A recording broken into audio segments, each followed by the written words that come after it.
Chapter 2. The Survivor. The next morning, the fort was eerily quiet.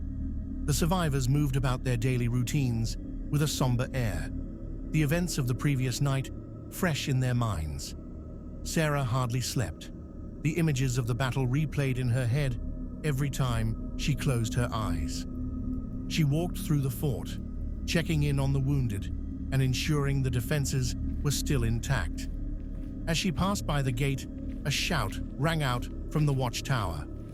"Sarah, there's someone out there!" Her heart leaped, and she sprinted to the tower. Climbing up, she grabbed the binoculars from the guard on duty and looked out into the distance. Sure enough, a figure was stumbling toward the fort, a lone survivor. "Open the gate," she ordered, rushing down the ladder. The gates creaked open just enough for Sarah to slip through. She ran out to meet the stranger, who collapsed into her arms as she reached him. He was a young man, barely more than a teenager, his clothes torn and covered in dirt. His face was gaunt, and he was trembling with exhaustion. "Help me," he whispered, his voice weak. "You're safe now," Sarah said, helping him to his feet. "We've got you." She half carried, half dragged him back to the fort. The gates closed behind them, and she led him to the infirmary, where she laid him on one of the cots. The young man winced as she examined his injuries, scratches and bruises, but nothing life-threatening. "What's your name?" Sarah asked gently as she cleaned his wounds. "Luke," he replied, his eyes wide with fear. I barely made it. They were everywhere." "Zombies?" Sarah asked, already knowing the answer. Luke nodded. "I was part of a group. We were trying to make it to the coast, but they caught us in the woods. I ran. I just kept running." "Where did you come from?" Sarah asked, hoping to get a better idea of the situation outside the fort. "From a town called Raven's Hollow," Luke said, his voice shaky. "It's about 10 miles east of here. We were holding out there, but the zombies, they overran the place." Sarah felt a cold chill run down her spine. "How many of them were there?" "Too many," Luke replied, tears welling up in his eyes.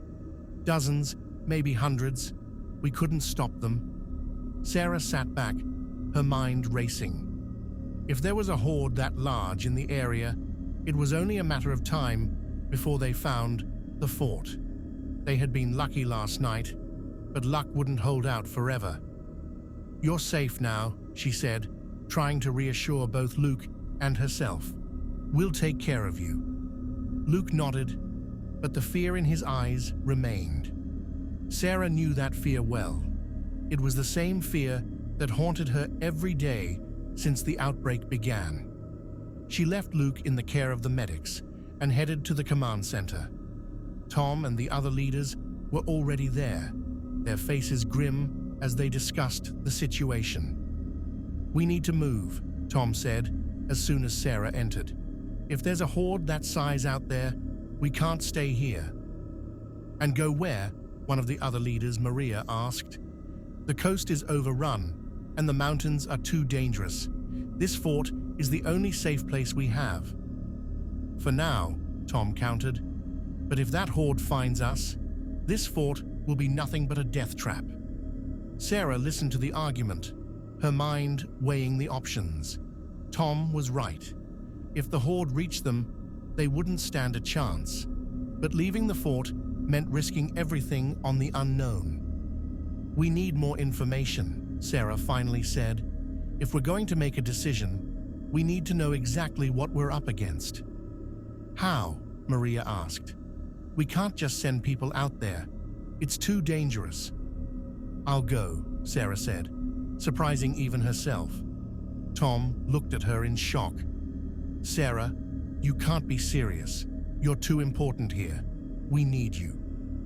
"And you'll need me even more if that horde finds us," Sarah replied.